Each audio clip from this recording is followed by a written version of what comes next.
Greetings, Culturians, and welcome back to the channel. We have been talking about CBS for a long time now. CBS News specifically, although Colbert sometimes gets in there and interferes with that conversation. CBS is in the midst of one of the biggest news division resets they've ever had. In fact, during their entire history or existence of the Tiffany Network, and that's a good thing. Barry Weiss has been put in a position of leadership, and she's been invested in by the owners of Skydance Paramount to the tune of $150 million. Not only was that to acquire her free press organization, but it was also to acquire her and her way of thinking about things. Kind of like the way you would hire somebody from a startup to disrupt an industry that is, well, in desperate need of a disruption or a restart or whatever you'd like to call it. So it should come as no surprise that currently the strategy behind the scenes is to get rid of all the old players. Kind of like what Elon did after he acquired X. This is going to be an interesting one. Stick around, because here we go. Now, before we get started, just a real quick reminder, I'm trying to get to 50K. If you look right down there at the bottom of the screen, if it doesn't say 50, I need your help. So make sure you check the subscribe button that's down there. If you see a subscribe in red, that means you need to press it and subscribe to the channel. Also, there'll be a little bell that'll appear. Click on that and turn on all notifications so you don't miss anything. I do dozens of pieces of content each week, and I don't want you to miss anything. We've got other channels that are coming online, and we work with a lot of other channels out there that make sure we deliver you the very best information in the most timely manner we possibly can manage, even when we have to use sources like Variety, which, again, for today's purposes, this will be serviceable. Not completely the whole story, but it gives you the background. CBS News seeks buyouts at evening news. Why would they be doing that? Well, because it's cheaper to buy somebody out than to force them into retirement, and there are some severance packages that come with how you are removed from the air or from your job if you're off the air, or if you're just a producer or somebody that's just a reporter or somebody that even works in the studio. There are a lot of jobs in TV, and I have a feeling the number of jobs won't change, just the people doing them. In fact, we've seen them add a number of new names out there between analysts and consultants and some podcasters even that will be contributing to CBS News going forward. And that's a good thing. Not often I get to use that in a positive way. But CBS News has begun to seek an unspecified number of buyouts at CBS Evening News, according to two people familiar with the situation, part of a bid to cull some jobs that are not tied to the union agreement that governs the majority of the staff. And let me just say it this way. Start giving those people that are in the union notice that you're eliminating their positions, because they're going to need to know. The buyouts were offered by Kim Harvey, the executive producer of CBS Evening News, according to one of these people, and revelation of them surfaces about 24 hours after Barry Weiss, the new editor-in-chief at CBS News,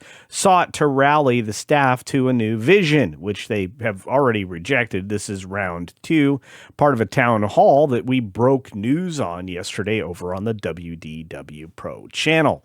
Brian Stelter got an early copy of the remarks that Barry Weiss was set to read to her staff, and breaking them gently into the new news that it's a new day and they're going to have to start reporting news in a new way. One that, well, represents accurate information, and another way to go about giving people timely information that isn't charged with a bunch of political ideology or rhetoric. Surprise, surprise. In other words, CBS is now focused on getting CBS News journalism in front of younger people, digital audiences, streaming, and everything else that comes along with it, which is not just accurate information, but verifiable, which is one of the lovely tools that X is being used as these days, verifying news. And one of the reasons it's trusted now more globally than any other news app for news purposes, which is insane to me.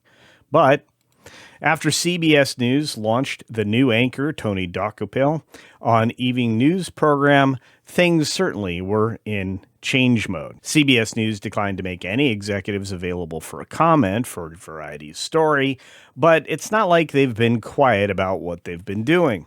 According to one of the people that are familiar with the situation, Dokoupil and Harvey have tried to dissuade management from making any cuts in the evening news force. CBS News has already had its staff cut by larger mandates put in force by parent corporation Paramount Sundance, which has looked to cut costs after purchasing the company from its former controlling shareholders, the Redstone family. Now, I've reported on this story since the very beginning, and I knew that change was coming, and so did you.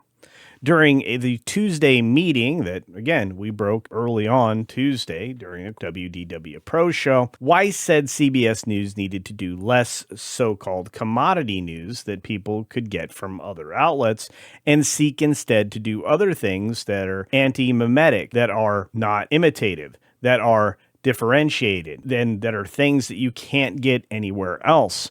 That's why I do the content I do. You can't get what I do elsewhere. You just get it here on the Culture Casino channel. CBS is going to try to duplicate that and so many other independent creators that are out there that have been doing it for a long time now. Of course, that news didn't land well with staffers. How could it? They are losing one of the things that they covet: power and control.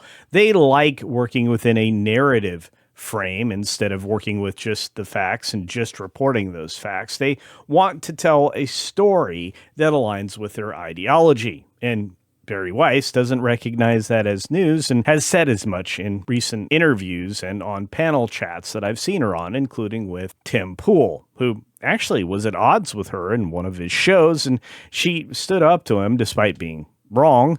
But that's something that most of the news folks can't and won't do. One staffer suggested in a question at a town hall that evening news staffers were already fearful about keeping their jobs. Well, at evening news, people are afraid for their jobs, afraid to even speak for fear of retaliation. There has been a chilling effect within our newsroom, this person asked, as if in a transcript of the meeting that was made available for review by CBS News. It feels right now like if we offer feedback, alternatives, or constructive criticism, that we're asking for targets on our backs. And I'm sure that it probably does feel this way, but they essentially should know that change is afoot at the Circle K, and they need to make those changes or be eliminated, because that's what's actually happening to network programming, not just news, but programming, which would include the silly little late show with Stephen Colbert in May. CBS has appeared to be encouraged by Dokoupil's start of evening news, which, despite the fact that the media like Variety and others,